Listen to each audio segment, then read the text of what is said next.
On today's show, the Dallas Mavericks get a bounce-back win against the Pelicans that makes no sense. We'll try to make sense of this Mavericks win, but it doesn't really. Kyrie, Tim Hardaway go off. Dereck Lively returns. What do we see from all of them and more on today's Locked On Mavs? I'm Luka Doncic, and this is Locked On Mavericks.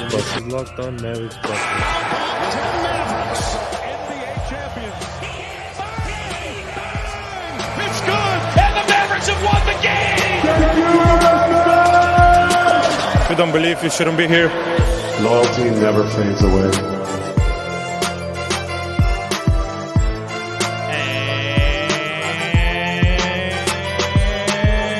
And welcome. You are locked on to the Dallas Mavericks. My name is Nick Angstadt, media member and NBA channel manager for the Locked On Podcast Network, your team every day. Thanks for being part of the show, making Locked On Mavs your first listen today. Well, the best way you can help us grow the show is to let it ride.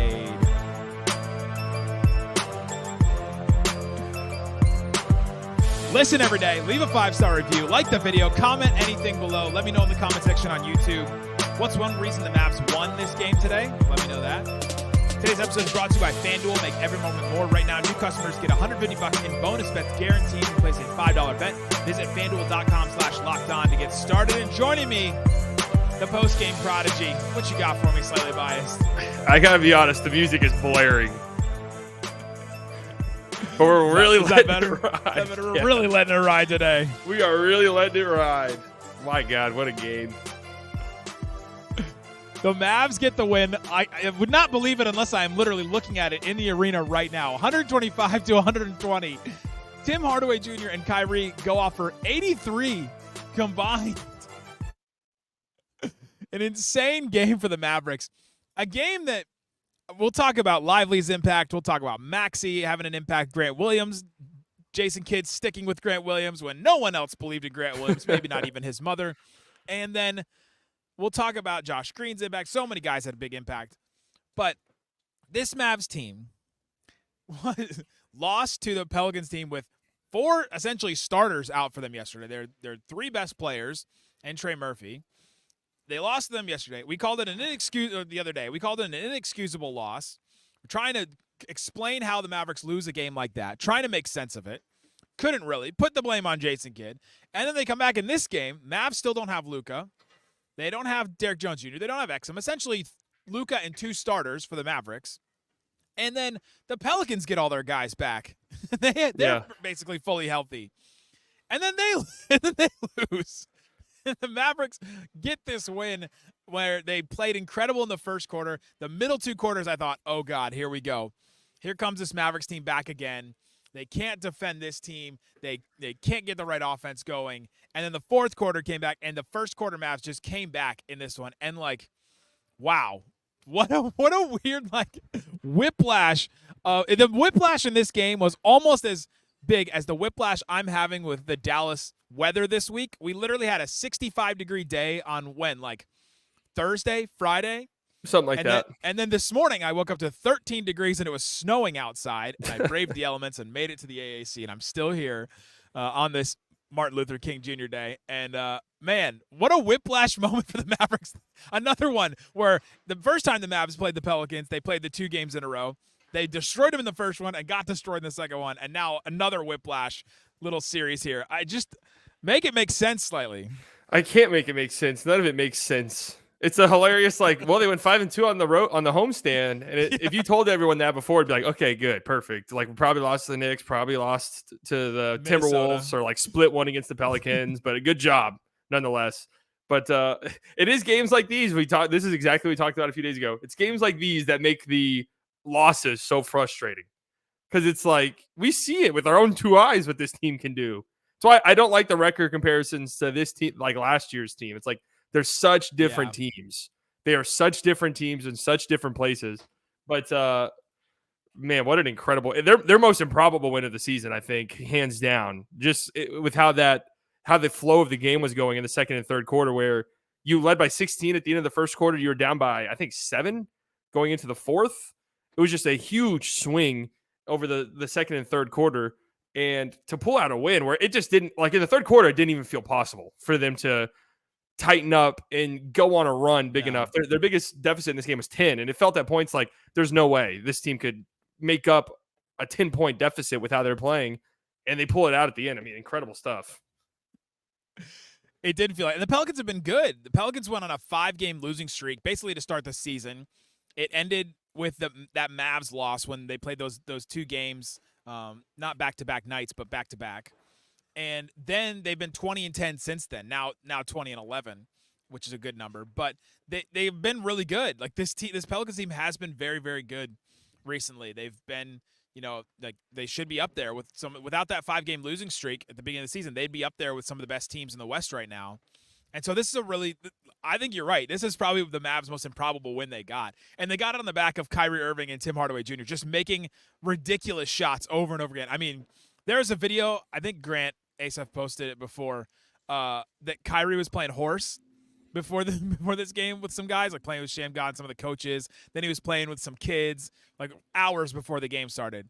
And like it felt like that horse game just continued into this game where him and Tim were just playing horse with everybody else. Yeah, no, Timmy's shooting in this game. This is why we talk about on here. Like it's not a guy who you can just throw in any trade you want and replace him for like a Clint Capella. Like that was a trade in the offseason. That was something, but now it's just kind of clear and obvious that, well, you really kind of need Tim shooting. And without his crazy shot making in this game, and some of the threes he was making were crazy. Some of those crazy shots, I mean, you probably get blown out. In the third quarter, the lead probably becomes way too insurmountable. And what kept the Mavericks in it, even though the Pelicans scored 82 points in the second and third quarter combined, is Kyrie and Timmy going off and just keeping you connected enough that you could pull together an improbable run in the fourth quarter and, rely on the Pelicans just completely soiling their trousers. Willie Green made a move that I had not seen very much in the NBA. With like 3 minutes and 53 seconds left, he changed like almost the whole line on the floor. It felt like a hockey sub where he put in like legit 4 guys came onto the floor and they switched the whole lineup with like 3 minutes and 50 seconds left. I was like, wait, what? He just, not even just an offense-defense sub, like literally almost the whole lineup got changed right in the middle of crunch time. And I thought that was very odd. But yeah, this Pelicans team, Zion also got 1 rebound. Well, they're 0-7 now in 3-point games. That was a stat I saw floating around after this one. That's kind of crazy. That's a little bit. Some of that's bad luck, but they either blow teams out or they get blown out because they're good in transition, and it doesn't really seem like they have that go-to scorer in crunch time situations. Should be Ingram, should be Zion, should be CJ McCollum, and it just kind of hasn't been. They also don't really have one single point guard besides Jose Alvarado, who didn't even play in this game after having a big impact in the first one. He got relegated for Jordan Hawkins, I guess, because Jordan Hawkins hasn't played that much before the game the other night. But yeah, just Tim and Kyrie making shots, keeping them in this game.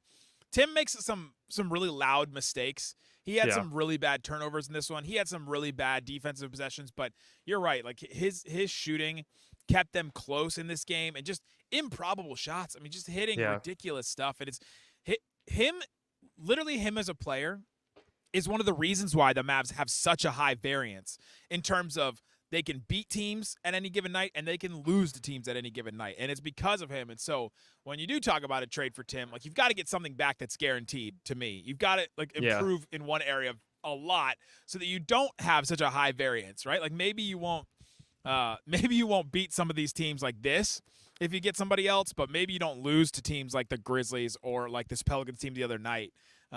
Without some of his shooting too. But, I mean, just insane stuff. By the way, Tim also 10 of 10 from the free throw line. Kyrie 13 of 15 for the free throw line. Well, I'm sure we'll discuss here and there some of the calls tonight. It was just one of the tightest, weirdest games I've seen so far this season. A horrible game to watch just from a basketball fan's perspective. Just so many free throws, so many whistles. I mean, just swallow them at a certain point. Free throws. I want to say this real quick about Tim, too, because I know some of his turnovers are bad, but he is being asked to do something he probably should not be being asked to do, which is be the point guard essentially in some of these non-Kyrie minutes because Exum's out and Luka's out. And like Seth Curry just hasn't been good this year. So he hasn't fit that role that you were kind of hoping for, and Hardy's just not ready to do that yet. So yeah, some of the turnovers are very bad, but it's also like Timmy shouldn't be doing this. It's like how I feel sometimes about some of like the Dwight Powell stuff. Is like, yes, I get it, but like Dwight Powell shouldn't even be in some of these positions. He honestly shouldn't even be playing very much if Lively and Maxey and Grant and Derrick Jones Jr. were all healthy, right? Like he shouldn't even be playing too much, like he did tonight, basically. Yeah, and he was good Like in this his game, minutes. played 16 minutes. It's fine. It's great. 16 minutes, 5 fouls. Par for the course in this game. God, But everyone had 5 fouls. It felt like. you mentioned Tim playing point guard, and that's one of the things that started the second quarter where the Mavericks really started to give away the lead and really started to go down. How did the Mavericks recover from that? How did they win this game? We'll talk about all that and more coming up. Today's episode is brought to you by BetterHelp. BetterHelp will help you talk through some things. I've got something going on in my life right now, I'll just be honest with the audience, that I need somebody to work through this with me.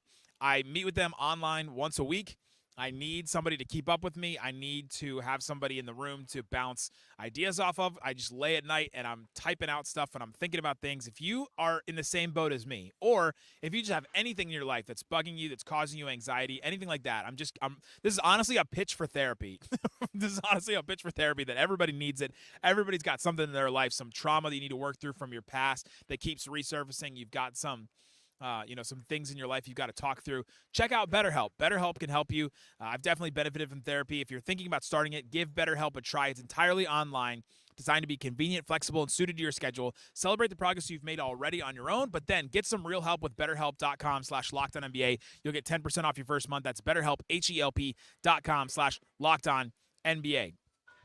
Also want to tell you about FanDuel. FanDuel Sportsbook has all kinds of props and odds and lines. Hopefully you didn't take anything like that had to do with the Cowboys at all in any sense of the word on FanDuel. But you can check out all the other NFL stuff they've got. They've got Parlay. The Parlay Hub has them already built for you. I'm not doing Eagles stuff. Get out of my face with the Eagles stuff. I'm not picking. There's so many Eagles parlays. Oh my gosh. But you can do they've got Lakers Thunder. You get the Lakers on the money line, LeBron to score over 25 points, Anthony Davis to score over 30 points, and SGA to score over 35 points. You can put, some money on that. If you put $10 on that, you win 121 if that hits. That's pretty fun. So check it out. FanDuel.com/LockedOn. FanDuel.com/LockedOn.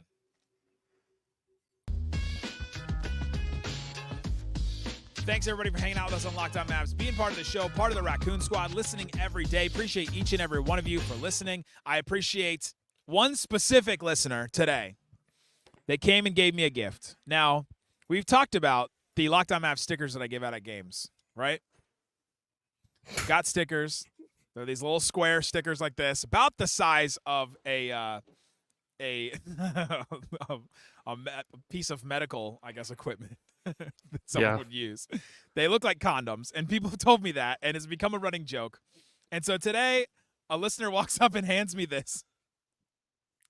That is, I wouldn't use that. It is a condom with a Locked On Mavs sticker on it. He got a sticker from a game, went home, put it on a condom, and brought it back to me. And now, slightly, this is the lucky condom because the Mavs got the win today. So I guess I got to keep it on me. All right. Best of luck.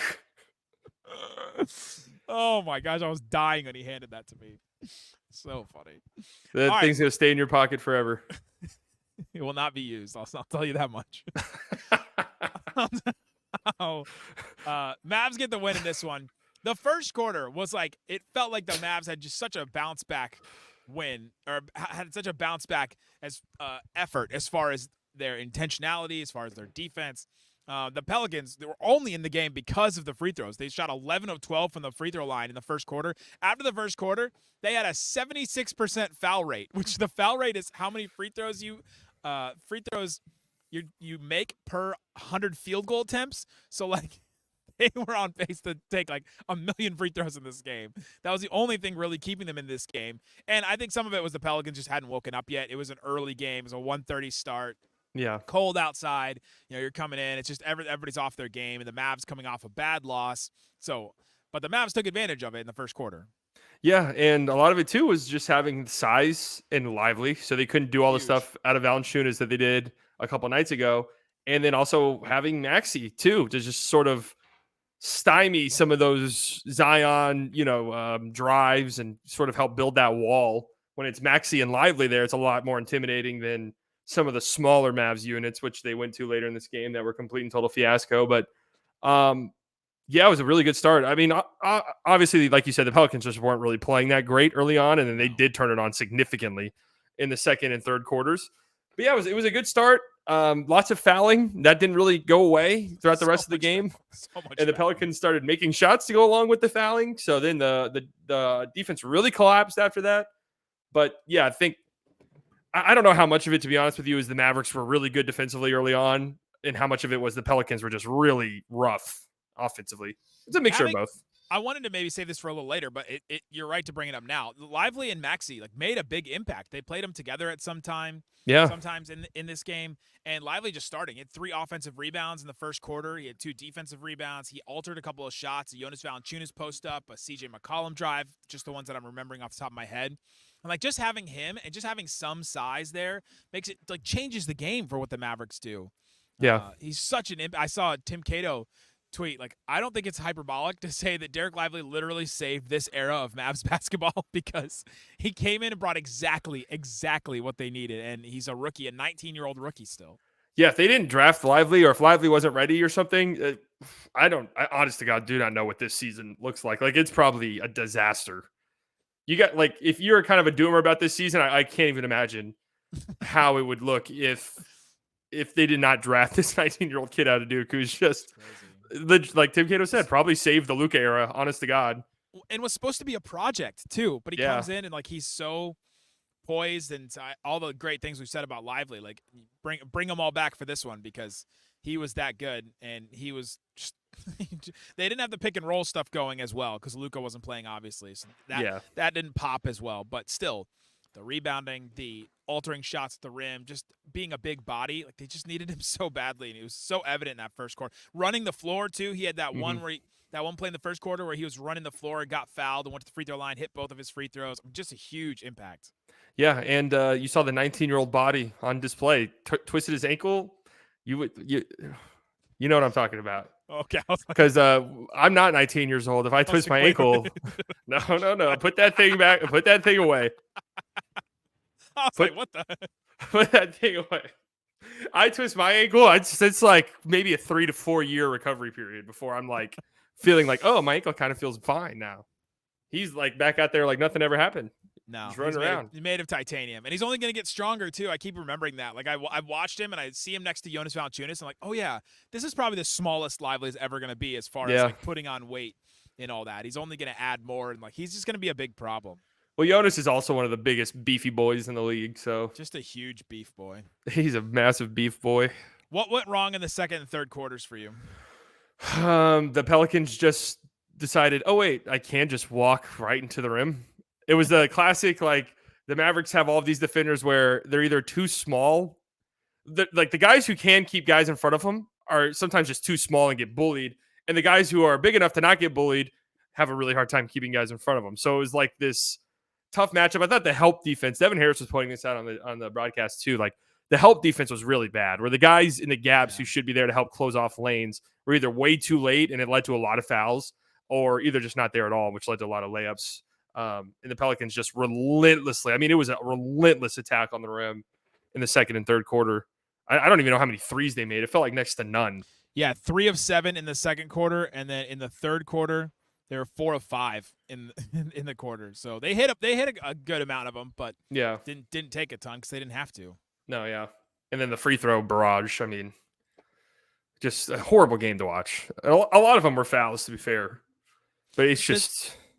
Oh, we should mention, I teased this before. The start of the second quarter was really where the lead just started eroding away so quickly.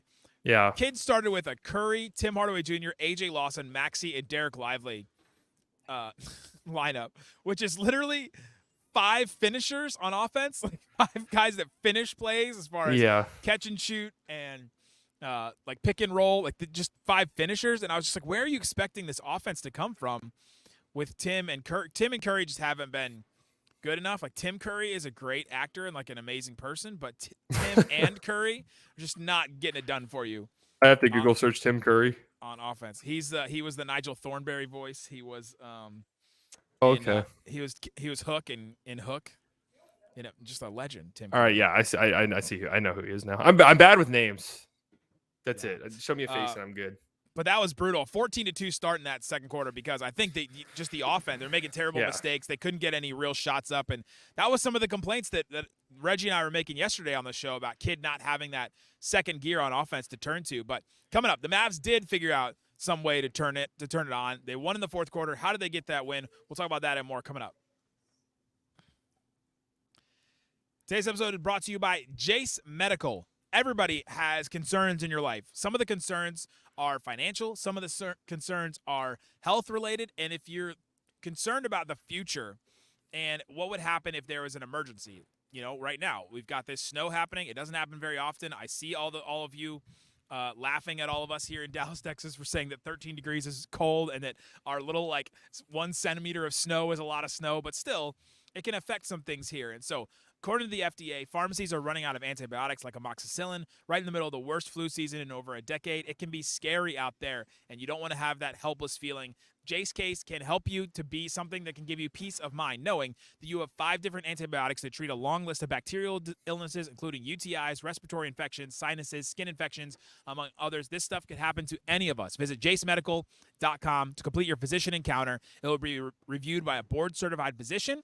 So you're not just getting stuff that, people are just throwing pills at you. And your medication will be dispensed by a licensed pharmacy at a fraction of the regular cost. Go to jacemedical.com. Use that code LOCKEDON to get $20 off your order. Again, Jace Medical, Jase, medical.com. Use that code LOCKEDON for $20 off. jacemedical.com. All right, Slightly, let's talk about the Mavs. Fourth quarter, they turn it around, get the win. I just still can't even really believe they got this win because it just didn't seem like it. What kick-started the Mavs comeback, do you think? Kyrie Irving making incredibly tough shots after incredibly tough shots. And it's just really the Tim Hardaway Jr. Kyrie Irving show. And Josh Green hit a couple of big shots down the stretch. Grant Williams had a couple of really nice plays, but it was Kyrie Irving just going out and getting a bucket when you needed a bucket. And that's against a great defender like Herb Jones, who is playing really aggressively on him, especially off ball, to just prevent Kyrie even getting the ball. Kyrie just made a lot out of nothing, which is just what he does and why you need a guy like that on your team.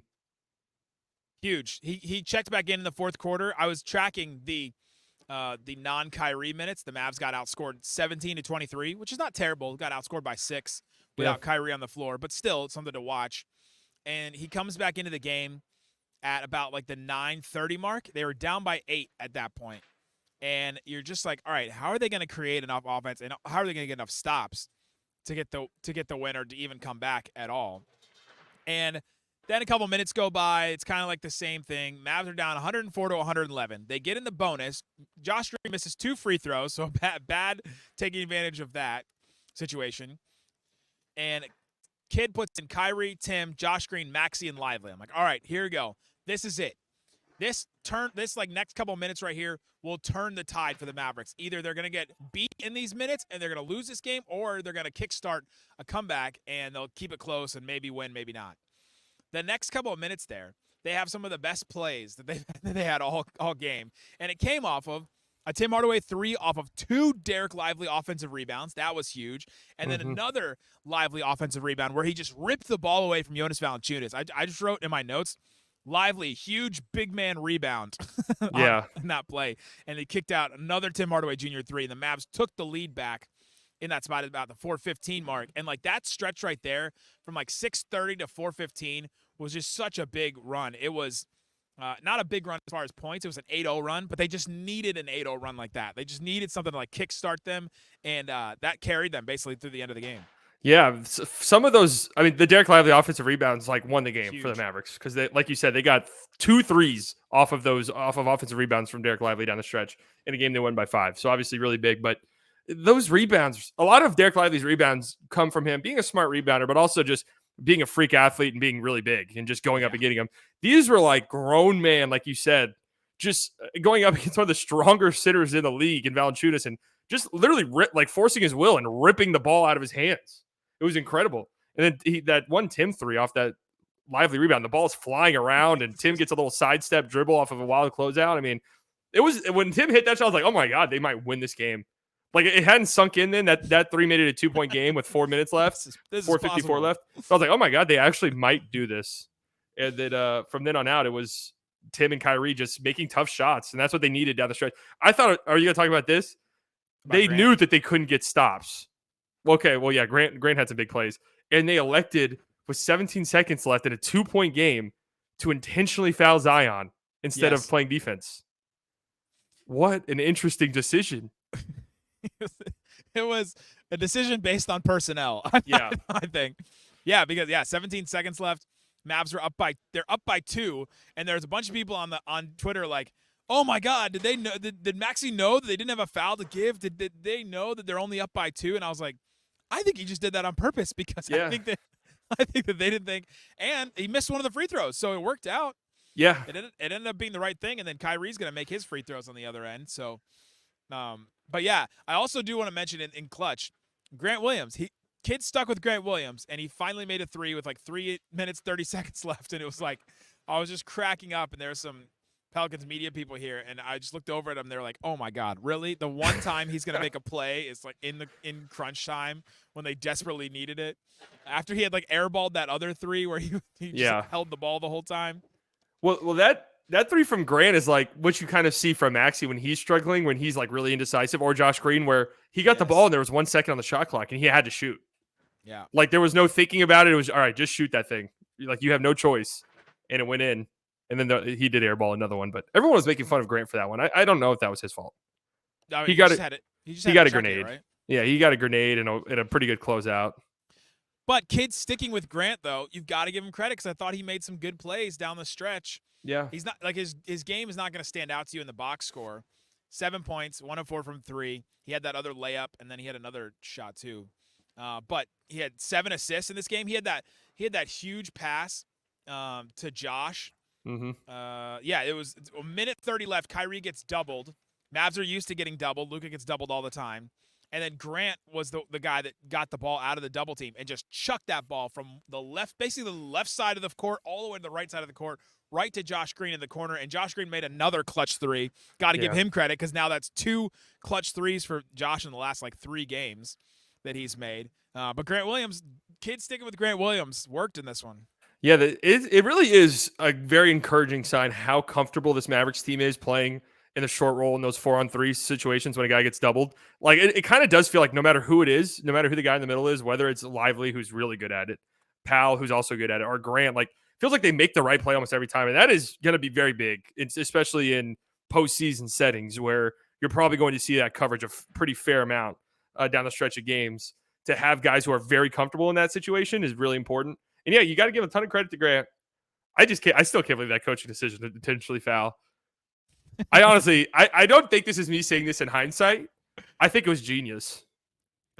It's there's a play last year where we go, did Kid do that on purpose? And then he comes in the post game and he's like, yeah, we did that on purpose. I'm like, he might be a genius. I can't remember what game it was. I have to go back and listen to some of the shows, but like, he might be a genius if he made that. And like,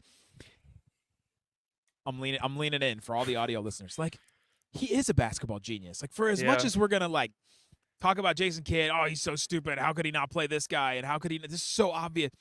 He is a basketball genius. Like, literally one of the smartest basketball minds we've ever seen as a player, right? And like, some of it apparently hasn't translated as a coach because that's not all the same stuff.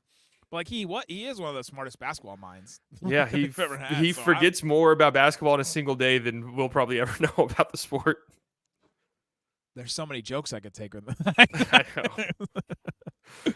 But like, because you're probably not getting a stop. In the 17 seconds, you probably know you're not getting a stop. Intentionally fouling, if he makes both, we'll get the last shot. And then he does miss one. And the Mavs were in the bonus too, so they knew they were getting free throws. They're like, as long as we can get the ball to Kyrie and he makes his free throws, he missed 1 free throw in the 4th, which was just it's like, it shocks me. Like, it just shakes me to my core when he misses a free throw in the 4th. He's been so good at it. But yeah. It's funny too, because the crowd just goes like everyone's like, oh my God. Did someone die? Like, no, Kyrie just missed 1 free throw in the 4th quarter in this one. But yeah, that was such an interesting decision. They got this win. Oh my God. Well, too, Maxey at the end, I thought Maxey played good defense again today. He's gonna have to hit threes. His threes look way off. He's gonna have to fix that. But that last possession, the Pelicans down 3, they're bringing the ball up. They trap CJ at half court. I mean, I thought that was a genius decision. There's only so many players on the Mavs team that could credibly like switch onto CJ and do that and move their feet like that. Like, that was such a really good play from him. Maxey also had those 2 huge help blocks. Yeah, in this Zion. game that just really popped. Where you're like, oh, nobody plays help defense like that on the Mavs. Yeah. So getting him back is going to be really big. Like they're getting all these guys back eventually. Nobody's out with like this long term. We don't know about Exum, but everybody else, like we don't. It's not these long term injuries that they're dealing with. So they'll get them all back eventually, I guess. I thought they would be all back deadline, by the end of this homestand. It's like a trade deadline move. Just kidding. Just turn the phones off. Just turn the phones off for the trade deadline, guys. We're not taking any calls. We got all of our guys just back. Get everybody back for healthy, and it's almost like getting a trade and having all these guys back. I beg someone says that. Because I know some of them read Twitter. I think it'd be like, all right, who's gonna be the one to say it? Impressive. It'll be Miriam Edelson. That's who's gonna be. She's gonna do her first press conference. They'd be like, it's just like getting a guy in a trade. We're like, how did she know? That would be so funny if she said that. She would win the fan base over, I think. Yeah, if she's maybe in on the joke. If she was in on the joke, yeah. Right. There you go. Let me know in the comment section what's one reason the Mavs won this game. Do you feel good about this win? Let me know in the comment section. I want to know, everybody, what you think about it. Guys, thanks so much for listening to Locked On Mavs. Peace out. Boom.